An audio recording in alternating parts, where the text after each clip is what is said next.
Hola, bueno, vamos a ir empezando con la siguiente mesa de redonda del día. Os dejo con Jorge Ray, director de Talent Solutions de AON. Buenos días a todos. Creo que se me oye, ¿no? Sí, perfecto. Bueno, espero que hoy no se nos vaya la luz, José Ángel. Que tengamos que la anterior mesa de redonda del año pasado nos quedamos sin luz. Bueno, el tema de hoy, Total Compensation Transparency. Vamos a seguir hablando de transparencia, pero yo creo que con otra óptica distinta a lo que estamos acostumbrados. Yo creo que los grandes titulares de la transparencia ya nos lo sabemos todos. Creo que todos sabemos lo que implica la directiva en la futura transposición. Y yo creo que este año, sobre todo últimamente, estamos ya en la hora de la verdad. Estamos en ese momento en el cual hay que empezar a actuar, hay que empezar a tomar medidas y medidas prácticas, sobre todo planificadas, bien planificadas.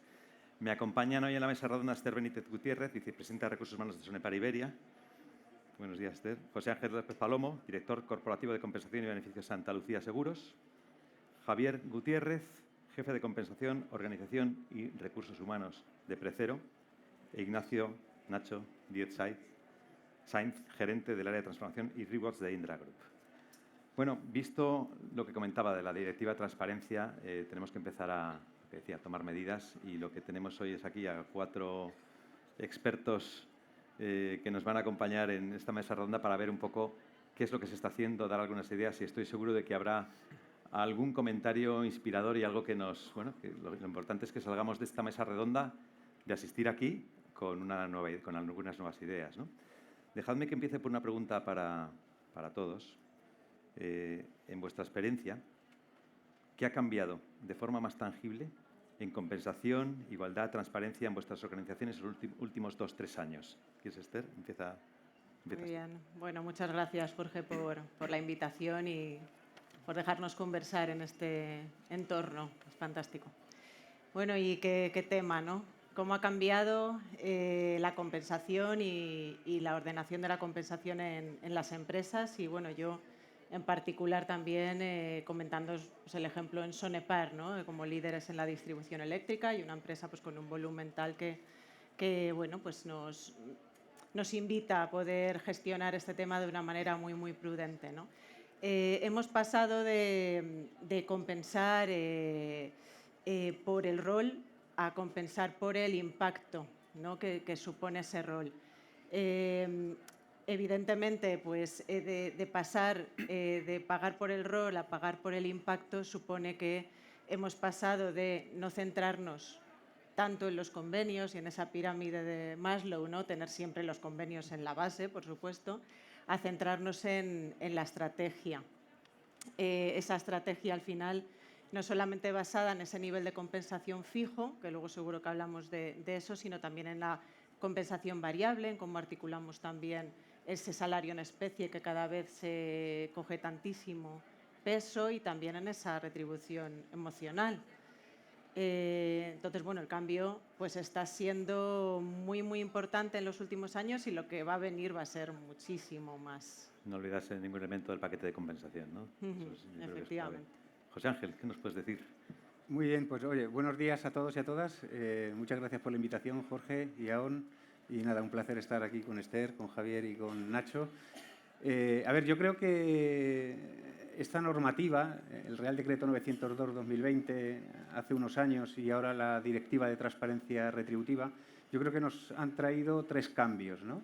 3 principales cambios. Por un lado, una mayor profesionalización de la función de compensación y beneficios en la empresa, ¿no? Y no solamente de la función de compensación y beneficios, sino también del resto de áreas que integran las direcciones de personas, ¿no?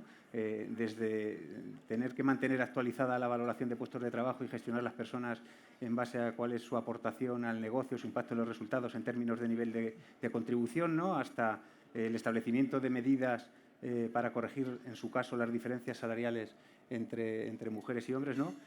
Pasando por todo lo que tiene que ver con la toma de decisiones retributivas, ¿no? Como resultado pues, de todo ese proceso de datos sobre remuneraciones y brecha salarial de género que vamos recogiendo, por ejemplo, a través de los registros retributivos, ¿no? Eso, por un lado, ¿no? Una mayor profesionalización de la función, ¿no? En segundo lugar, yo creo que también lo que ha traído todo esto es una mayor sensibilización por parte de los departamentos de compensación y beneficios, ¿no? de incluir dentro de los criterios y las directrices que siguen para ejecutar sus procesos de compensación pues cuestiones que tienen que ver con el género, ¿no? con la perspectiva de género, y no solamente por parte de los departamentos de compensación, sino también por parte de los managers con respecto a sus equipos, ¿no? Hay una mayor sensibilización con tomar decisiones retributivas, ¿vale? Donde la cuestión de género en ese sentido importa, ¿no? Y por último, yo creo que lo más importante, ¿no? es que esto ya va más allá del cumplimiento normativo, ¿vale? Que esto va más allá del cumplimiento normativo y que va más allá de la retribución, ¿no? Que al final esto lo que se trata es de gestionar todos los procesos de gestión de personas con estándares de transparencia retributiva, ¿no? Evidentemente, todo esto, el mayor impacto que tiene es en la retribución, ¿no? Pero hay otras áreas, sobre todo principalmente ahora con la directiva, que se ven impactadas por todo esto, ¿no?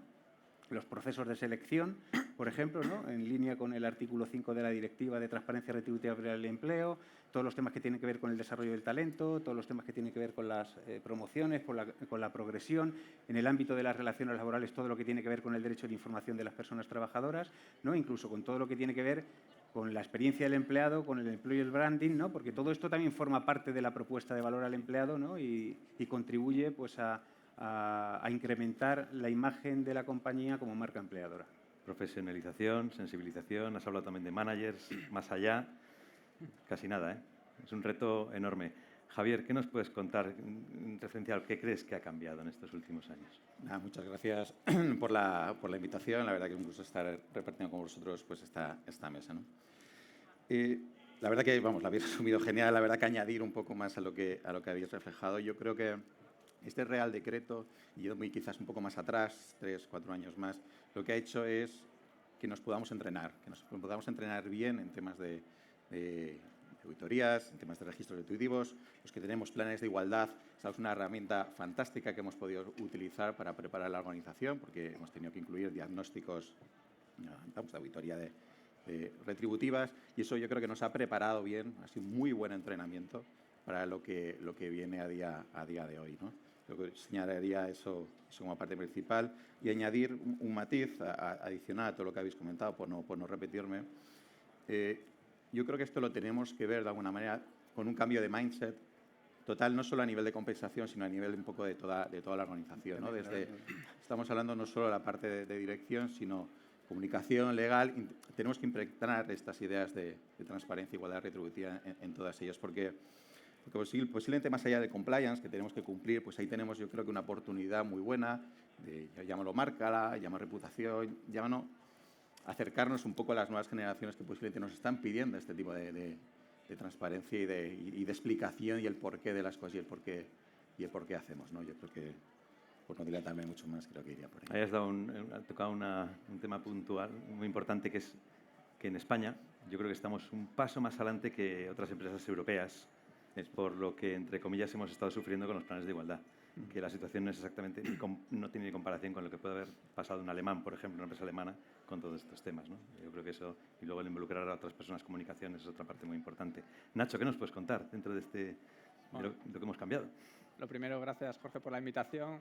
Es un honor compartir con este panel de expertos. Me hago pequeñito, ¿vale? Pero en materia de transparencia retributiva, lo que más ha cambiado, y no me voy a repetir, de la profesionalización, de la función de recursos humanos, de compensación en este caso, también de la sensibilidad. Yo creo que en nuestro caso, en el caso de Indra, lo que hemos cambiado es ese ¿cómo decirlo? Una coherencia de nuestros modelos de organización y de compensación. Es decir, no se trata de cumplir solo, lo decía José Ángel ahora, sino se trata de explicarlo, y para eso tenemos que contar con modelos sólidos de organización primero y por ende después de compensación. Y aquí voy a un ejemplo concreto. Nosotros hace 2 años ya va a hacer, pues cambiamos esa conciencia, empezamos a levantar nuestros sistemas de nivelación y hemos cambiado nuestro sistema de nivelación, que llevaba 20 años en Indra, ¿vale? Con sus adaptaciones, pero hemos virado de un modelo de roles que nos podía valer para publicar los salarios, pero no nos valía realmente para explicarlos. Hemos virado a un modelo de puestos tipo. Este modelo de puestos tipo, donde nos hemos encontrado más de 200 50 puestos, ¿vale? Somos una organización muy compleja, con muchas actividades, pero que si vamos al nivel de profundidad de cada uno de los puestos, nos vamos a en torno a 900.000 posiciones dentro de Indra Group a nivel global. Entonces, ese es el cambio de paradigma, revisar nuestros modelos, revisar nuestros criterios, ¿vale? Ya no solo para cumplir, sino para tener un modelo sólido que acompañe a lo que vendrá después, que no me quedo con lo que tenemos ahora, sino lo que va a venir después. Ahí habéis hablado de, bueno, José Ángel ha hablado de la parte de valoración de puestos, tú has hablado de la parte de organización. Efectivamente, si no abordamos primero la organización, difícilmente podremos después analizar cualquier tema de brecha. Total. Con lo cual esa es una parte clave. Esther, pregunta para ti, en una organización como Sonepar, ¿qué retos adicionales crees que plantea la equidad retributiva entre colectivos y territorios, especialmente si hablamos de la parte de compensación variable, de retribución variable? Bueno, Sonepar somos una empresa compleja, no menos que las empresas donde pueden trabajar compañeros de mesa, por supuesto, pero somos una empresa que ha crecido de la evolución de la fusión con otras compañías, cada una con unas culturas distintas, con un nivel de compensación distinto, y si además vamos más allá, nosotros vivimos de la compensación variable porque el 80% de la plantilla son comerciales. Entonces, pues somos aún un poquito más complejos, ¿no? Hemos aprendido fundamentalmente que sin un sistema retributivo objetivo es muy difícil que podamos ejecutar una estrategia consistente. Al final se trata de valorar esta obligación desde el punto de vista estratégico y que nos dé la oportunidad de poner la compensación y a los profesionales de la compensación en el centro. Va a ser indispensable contar con todos. Luego hablaremos de los managers, pero es fundamental. En una empresa como Sonepar ha sido un antes y un después, efectivamente, la evolución que ha habido con la incorporación de las obligaciones derivadas de la Ley de Igualdad, ¿no? Que desde 2021 nos obliga a registrar esos planes de igualdad que llevábamos trabajando desde 2007 y que antes podían generar cierta ambigüedad y ahora ya no generan ningún tipo de ambigüedad. Ha sido un antes y un después cuando, en base a las licitaciones públicas, se ha venido a obligar a registrar estos planes. Ahí tenemos la incertidumbre todos y todas, ¿no?, de qué nivel de cumplimiento va a llegar con la transposición de la directiva, ¿no? Eso va a ser clave y fundamental para que las empresas podamos abordar esta obligación de una manera más formal y que empuje, ¿no?, la perspectiva de cumplimiento. Está claro que sobre todo el reto que tenéis con la parte de comerciales sí. Tiene que ser tremendo. Pero bueno, ya lo hablábamos antes de la mesa redonda, es bastante un reto enorme. José Ángel, en tu experiencia, que creo que es bastante dilatada, ¿no? Es muy dilatada. ¿Qué aprendizajes destacarías del pasar de modelos tradicionales de organización, de compensación, a esquemas más estructurados y modernos, de equidad y análisis retributivo? ¿Qué nos podrías contar? A ver, yo creo que lo que nos ha traído también toda esta normativa es la posibilidad de poner en orden las cosas, ¿no? De manera que yo creo que lo que tenemos que hacer es definir un marco con unas reglas del juego, ¿no?, que nos permitan tomar decisiones retributivas pues con criterios técnicos y objetivos, ¿no?, y que los empleados perciban que un tema tan importante como la retribución pues no se gestiona de manera arbitraria o discrecional, ¿no? Yo creo que aquí tenemos un reto por delante que es pues definir muchas políticas, reglamentos, normas o procedimientos, ¿no?, donde se regule específicamente pues cómo tomamos esas decisiones retributivas, ¿no? O sea, cómo le asignamos el salario a una persona que se incorpora a la organización, cómo le asignamos el salario a una persona que promociona, cómo le asignamos una revisión salarial, un incremento salarial a cualquier persona de la organización, ¿no?, cómo definimos esos variables, cómo asignamos los beneficios y demás. Entonces, creo que tenemos un reto por delante de pues escribir a través de políticas, de normas, de procedimientos, ¿no?, pues cómo hacemos las cosas, ¿no? Y esto está en línea un poco con ese artículo también de la directiva, el 6 en este caso, ¿no?, que es el que habla de la transparencia en las políticas de fijación de salarios y la progresión retributiva, ¿no?, que en definitiva lo que va a obligar a las empresas es que tengamos que poner a disposición de los trabajadores cuáles son los criterios que utilizamos para determinar las retribuciones, ¿no? Entonces, bueno, yo creo que principalmente, como te decía, pues lo que ha traído esto es que podamos poner un poco más de orden a las cosas y gestionar las decisiones retributivas pues, con criterios objetivos, ¿no? Ahí la parte de progresión quizás sea uno de los mayores retos, ¿no? Cómo definirla, más allá de todo lo que esté en lo que es la política retributiva, pero la parte de progresión quizás es lo que yo creo que es más complicado. ¿Estás de acuerdo conmigo? Yo creo que es un reto de verdad. Javier, en una organización como Precero, ¿no? Que tenéis nada menos que 250 convenios de aplicación, que no está mal. ¿Qué significa en la práctica para vosotros hablar de trabajo de igual valor? Interesante, interesante. Permitid nada más inicialmente comentaros un poco la casuística de Precero, porque obviamente el contexto importa. Precero es una compañía de gestionar residuos de una forma integral, tiene unos 14.000 empleados, tiene unas líneas de negocios muy claras, pero muy intensivas en mano de obra. Tenemos 14.000 empleados. Y nuestra línea de negocio principal, una de las básicas que tenemos y muy relevante a la compañía, son contratos con administraciones públicas de recogida, limpieza, tratamiento de residuos, en los que pues bueno, hay una batalla realmente por este tipo de contratos, en este tipo de licitaciones. Por lo tanto, los márgenes son muy ajustados, muy ajustados. Esto es muy relevante tenerlo en cuenta porque al final una de las consecuencias que tiene pues, toda la transparencia retributiva es hacer y transitar, ¿no? hacia ciertos modelos de equiparación que suelen llevar asociados ciertos costes, ¿no? Entonces, por eso es muy importante tenerlo en cuenta porque realmente aquí hacer mecanismos de actuación significa que el EBIT no te dé en la cuenta de resultado o que igual pues, la administración no quiera de alguna manera que le podamos trasladar este tipo de costes, ¿no? O sea, es decir, que hay mucho jugador en todo esto y es muy importante tenerlo en cuenta. Más allá de todo esto, pues hablar de este tema es hablar de todo lo que habéis comentado. O sea, necesitas tener muy ordenada la casa. Necesitamos ser auténticos profesionales, comentabas tú, profesionalizar lo que es la función. Tenemos que conocer muy bien nuestros puestos de trabajo. Tenemos que ser muy cuidadosos con lo que estamos valorando dentro de una metodología bastante global, pero es súper relevante porque es que va a ser la base de lo que va a resultar después. Cualquier tipo de explicación, cualquier tipo de orientación, de mecanismo, va a beber de eso.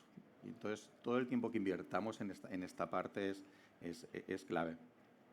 Nosotros estamos incluyendo nuevas competencias, nuevas dimensiones que puedan hacer que puestos que posiblemente en el pasado no estaban del todo bien elaborados, obviamente tú lo comentabas, ¿no? Un poco antes, ¿no? Partimos de convenios colectivos con categorías profesionales pues definidas, delimitadas hace 20, 30 años.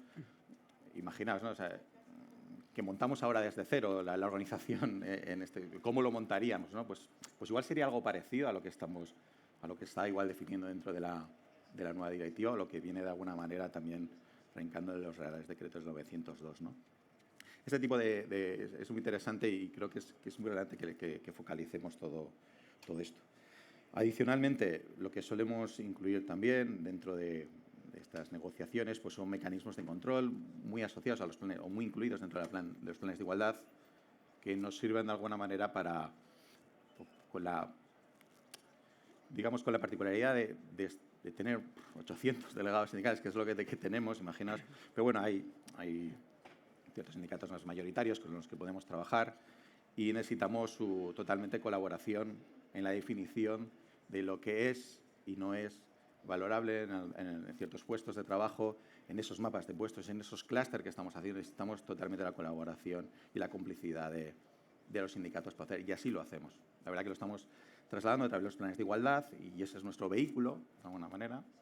Como tú decías, ¿no? Esto no ha empezado en 2020, lleva mucho tiempo trabajándose, ¿no? Pero sí que es el vehículo que por lo menos en Precero estamos utilizando en su gran mayoría.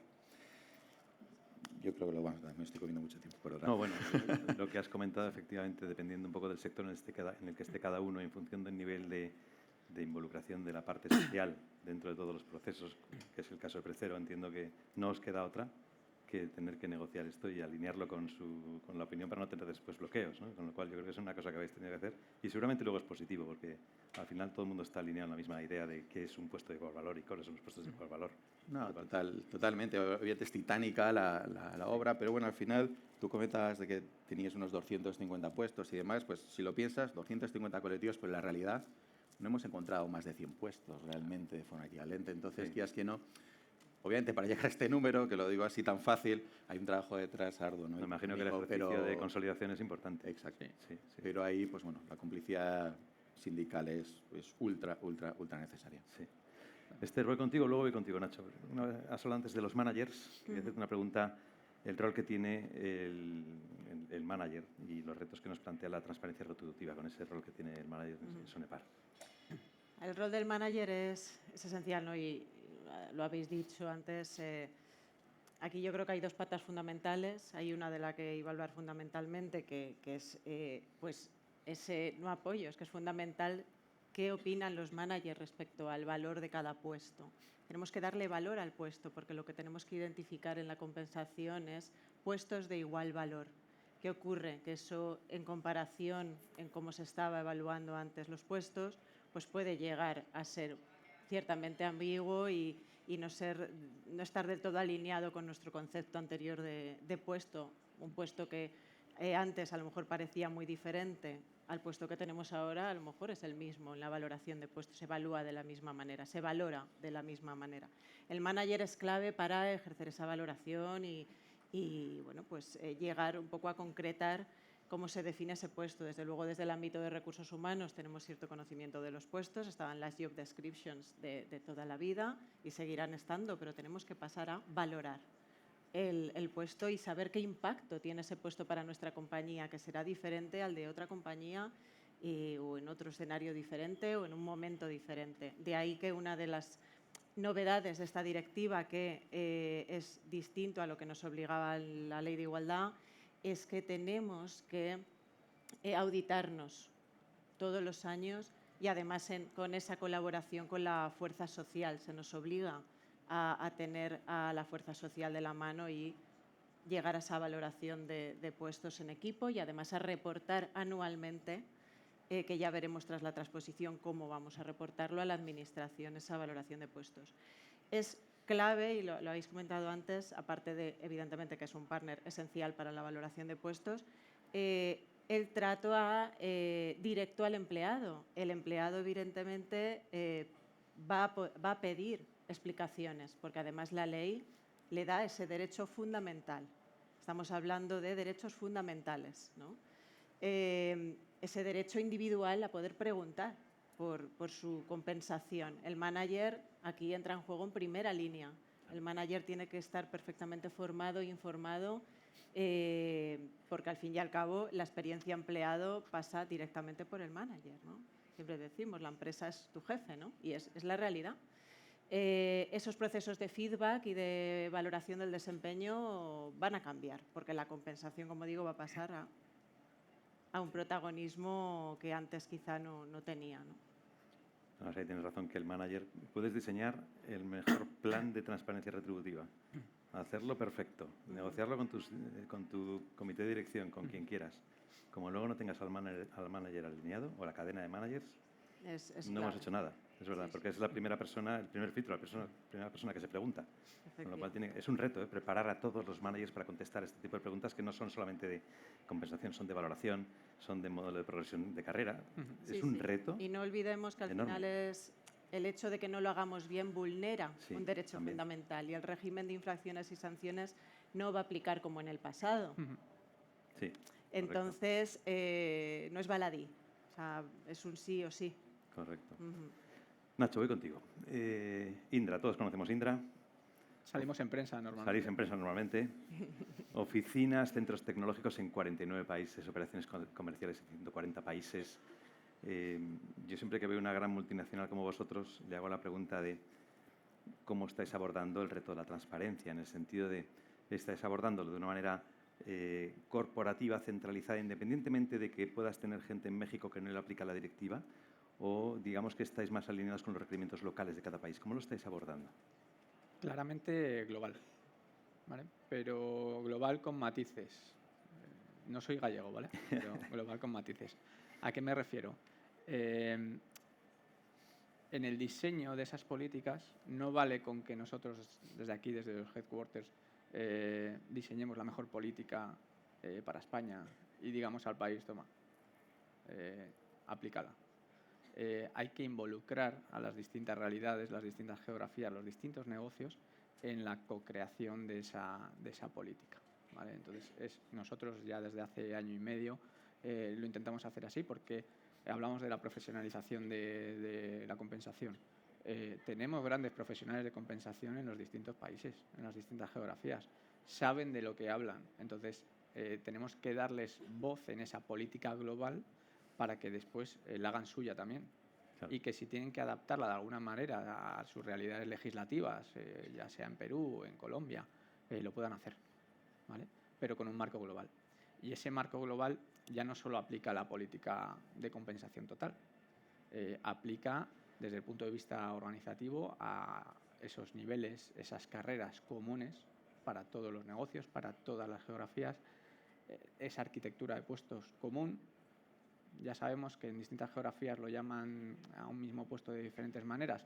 Dejémosle esa flexibilidad, pero la homologación, el puesto tipo debe ser el mismo, porque si no, no voy a poder comparar un project manager aquí en España con un project manager en Colombia, ¿vale? Y la valoración tiene que ser la misma, ¿vale? Y desde el punto de vista retributivo, el diseño de las metodologías para crear las estructuras salariales y actualizarlas también debe ser común. Entonces nosotros estamos haciendo, cuesta mucho, ¿vale? Esto no se hace del día a la mañana, es evangelizar, es acercarnos a esas geografías, que muchas veces hay un gran océano entre medias. Entonces, eso cuesta, pero es necesario y lo que estamos consiguiendo es que lo interioricen y lo hagan suyo también. Entonces, a la hora de implantarlo, que esa implantación, estamos todos de acuerdo que tiene que ser local, ¿vale? Va a ser más sencillo. Sí. Y desde el punto de vista retributivo también, en los grandes procesos, los procesos de revisión salarial, de la retribución variable, también tenemos que coordinarlos de manera global, tenemos que poner una homogeneización de criterios global y a partir de ahí pasemos desde la definición del presupuesto con unos criterios específicos al diseño de tu estrategia retributiva, ¿vale? Donde con unos basics vas a poder evolucionarla, ¿vale? Hasta la propia comunicación. Tenemos que homogeneizar la manera en la que comunicamos los incrementos a las personas trabajadoras de nuestras organizaciones, ya sea aquí, en Latinoamérica, en UK, en Australia. Debemos conseguir homogeneizar. Por eso, respondiendo y volviendo a tu pregunta, tiene que ser claramente global, pero involucrándoles desde el principio y dándoles cierta flexibilidad en la implantación local. Ahí había un término que era una palabra que era glocal, ¿no? Que era local, sí. Aterrizarlo globalmente, pero luego tener en cuenta los matices locales. Y yo creo que eso también seguramente os posiciona como empleador, como marca empleado, en un país como Colombia, por ejemplo, teniendo este tipo de políticas, os posiciona mucho mejor, ¿no? A la hora de atraer talento. Claramente. Es decir, ganamos credibilidad. Haciendo las cosas globalmente o localmente, como estás comentando, ganamos en credibilidad, ya no solamente en Colombia, sino como organización. Sí.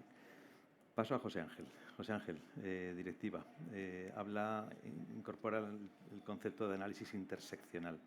Ya no solamente hay que tener en cuenta el género, sino luego otros factores adicionales de diversidad que podemos tener en cuenta a la hora de calcular la brecha, ¿no? Y esto nos lleva a la parte de la analítica de datos, ¿no?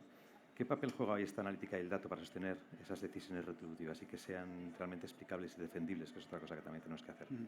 Bueno, yo creo que si hay alguna característica que caracteriza la función de compensación de beneficios es que es una función muy analítica, ¿no? O sea, de toda la vida, históricamente, la función de compensación tiene un componente analítico muy, muy intrínseco, ¿no? Que ahora se ve potenciado por toda esta parte de trabajar todo eso, ¿no? Con una perspectiva de género, ¿no? Yo creo que aquí tenemos dos retos, ¿no? Uno es elevar el análisis, ¿no? O sea, hay vida más allá de la media y la mediana. O sea, los reales decretos y la directiva pues nos hablan de la media y la mediana, pero con la media y con la mediana no hacemos nada, ¿no? Yo creo que tenemos la oportunidad de aprovechar indicadores de retribución y posicionamiento salarial que que utilizamos habitualmente en el ámbito de la compensación, ¿no? Y utilizarlos con perspectiva de género, ¿no? Para al final tener una visión más global de lo que verdaderamente en términos de género está pasando en una muestra de datos retributivos, ¿no? O sea, tenemos comparratios, tenemos situaciones en banda, tenemos costes de equidad, tenemos diferentes niveles de análisis de la dispersión salarial y de la equidad interna, ¿no? Entonces, bueno, todo eso, pues yo creo que lo tenemos que utilizar también con perspectiva de género, ¿no? Eso no solamente nos va a permitir saber qué es lo que pasa, ¿no?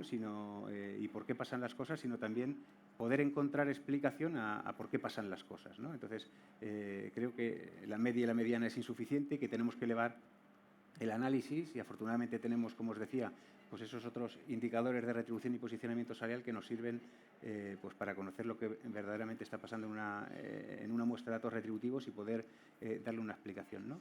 Y luego, otro reto que tenemos por delante, yo creo que aquí todas las organizaciones, es la calidad del dato, ¿no? O sea, si al final si trabajamos con datos que no son correctos, pues nos van a llevar a conclusiones que no son correctas, ¿no? Con lo cual, pues necesitamos trabajar con datos fiables, con datos estructurados, ¿no? Que nos permitan bueno, pues hacer los análisis que tenemos que hacer y encontrar y buscar soluciones pues a esas diferencias salariales de género que en su caso se pudieran estar dando en las organizaciones, ¿no? Y luego también relacionado con esto de la calidad del dato, o sea, esto no se trata de rellenar hojas de Excel con datos, ¿no? Esto al final se trata de seleccionar cuáles de esos indicadores son los que me van a permitir tomar decisiones, ¿no? Y ahí es un poco donde tenemos que ir.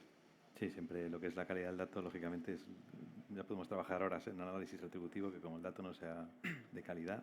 Luego también en la parte, un reto también que es consolidar conceptos, todo lo que es cuando ya hay muchas empresas, los que tenéis consolidación de varias empresas en el grupo, consolidar diferentes históricos de nómina tiene que ser un reto absoluto y eso es lo que te da también la calidad del dato para poder analizar brechas. Pero eso es un reto aparte, es otra cosa Sí, totalmente distinta. Javier, Precero, ¿cómo hacéis tangible la equidad retributiva para empleados, que el foco no es la parte corporativa, sino eminentemente el plano eminentemente operativo? ¿Cómo lo estáis haciendo? Pues yo voy a utilizar un adjetivo que he utilizado antes, pues arduamente. Antes tener convenios colectivos de fondo está muy bien, pero para lo que es en el contexto que os comentaba un poco antes, de muy restrictivo a nivel de coste, pues es algo difícil de plantear soluciones, pero hay huecos. La buena solución es que hay huecos, hay senderos, hay caminos, algunos más complicados que otros, pero que se pueden cursar.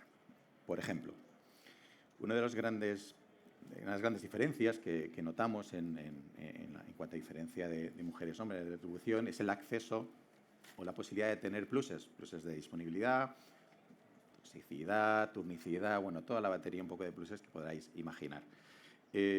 Históricamente este tipo de pluses lo han cobrado pues más los hombres, han accedido más a este tipo de pluses y esto pues bueno, sí que es verdad que pues bueno, hay que hacerlo ver, hay que ver un poco lo que hay que desgranar, esto con el diagnóstico pues va saliendo y se ve pues que bueno, pues que esas medidas, por ejemplo, de conciliación, de corresponsabilidad, que podemos implementar en algunos, podemos implementar en el tema de los convenios, pues pueden ayudar a que pues, las mujeres puedan acceder también a cobrar algo más en base a este plus, en base a una organización del trabajo un poco diferente a las que, pues, como mujer igual, pues a veces, tema cultural o lo que sea, pues no acceden, ¿no? De alguna manera.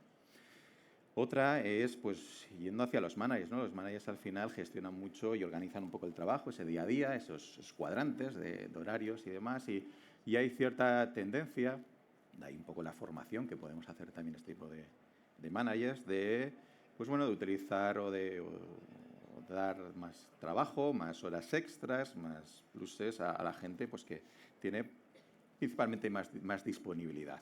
Y tradicionalmente, pues, y en el mindset todavía de muchas compañías, por ejemplo la nuestra, tenemos una seniority muy alta, tenemos una media de seniority de unos 50 años más o menos, y este tipo de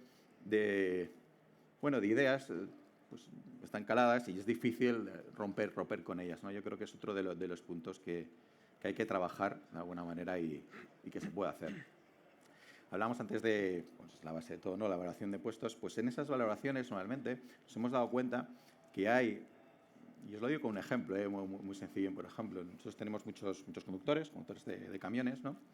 y que, bueno, que están históricamente han sido valorados económicamente por encima de otro tipo de puestos. Cuando en la realidad haces esta evaluación de puestos y la comparas con otros pues, que parecían que hace 20, 30 años pues, no tendrían que tener tanta retribución, pues ven que tienen un valor parecido y te das cuenta de que, pues bueno, que adicionando nuevas dimensiones te das cuenta que realmente se podían incluso incluir o preparar nuevos pluses totalmente diferenciados para ciertos puestos de trabajo en los que están más feminizados, por llamarlo de alguna manera, a lo que es la ocupación que en temas de hombres. Esto es un camino que se puede recorrer totalmente. Pero no voy a gastar mucho. Temas de progresión. Las progresiones normalmente vienen estipuladas bastante en algunos convenios, ¿no?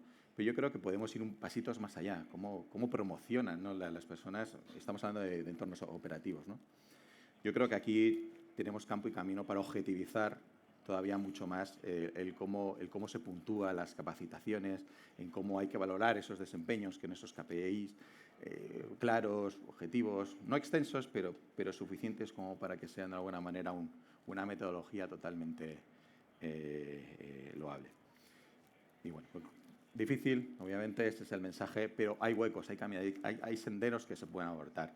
Sí que es verdad que necesitamos aquí voluntad, en este caso del sindicato, obviamente pues, nos va a pedir que subamos lo mismo a los conductores todos los años, porque el IPC, pero es que igual a los especialistas de triaje que están en una planta que históricamente se les paga algo menos, pues hay que hacer medidas para si están valorados al mismo nivel. Y para eso pues necesitamos voluntad por su parte y de las administraciones en el contexto que os comentaba, porque es muy relevante en nuestra compañía, de que podamos llegar a transferir este tipo de coste a la administración en base pues, a una justicia totalmente social que nos están pidiendo también por otro tema de directivas.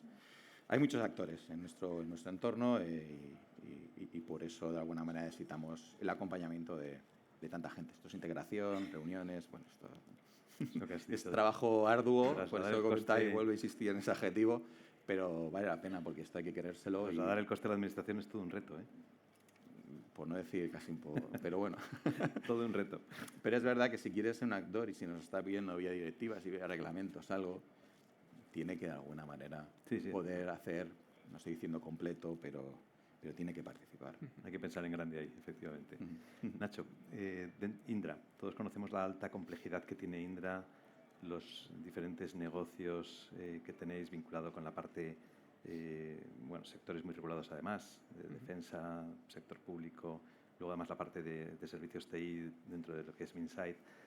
Entiendo que vosotros la parte de Data Analytics orientada a este tema, me imagino que tendréis muchas cosas ya hechas y muchas cosas que enseñarnos a los demás. ¿Qué nos puedes contar? Y muchos dolores de cabeza. También, seguro, seguro. No, para nosotros el Data y Analytics es clave. Sí, lo decía José Ángel antes. Sin una calidad del dato y sin una gobernanza del dato,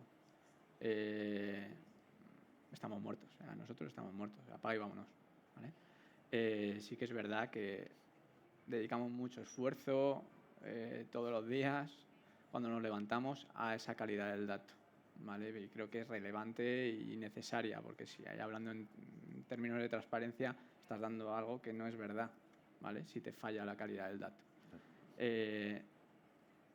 ¿Puedo decir que esa parte la tenemos superada? Bueno, en parte. Siempre nos encontramos, tenemos constantes integraciones, siempre nos encontramos piedras en el camino, pero tenemos un equipo potente en Data y Analytics que trabaja muy bien y ya estamos avanzando hacia la incorporación de esa inteligencia artificial, ¿vale? En esa calidad del dato, en esa mejora de calidad del dato. Somos una tecnológica. Vendemos o desarrollamos soluciones de inteligencia artificial. Desde el punto de vista de recursos humanos en Indra, queremos abanderar esa incorporación de la inteligencia artificial en nuestro día a día, ¿vale?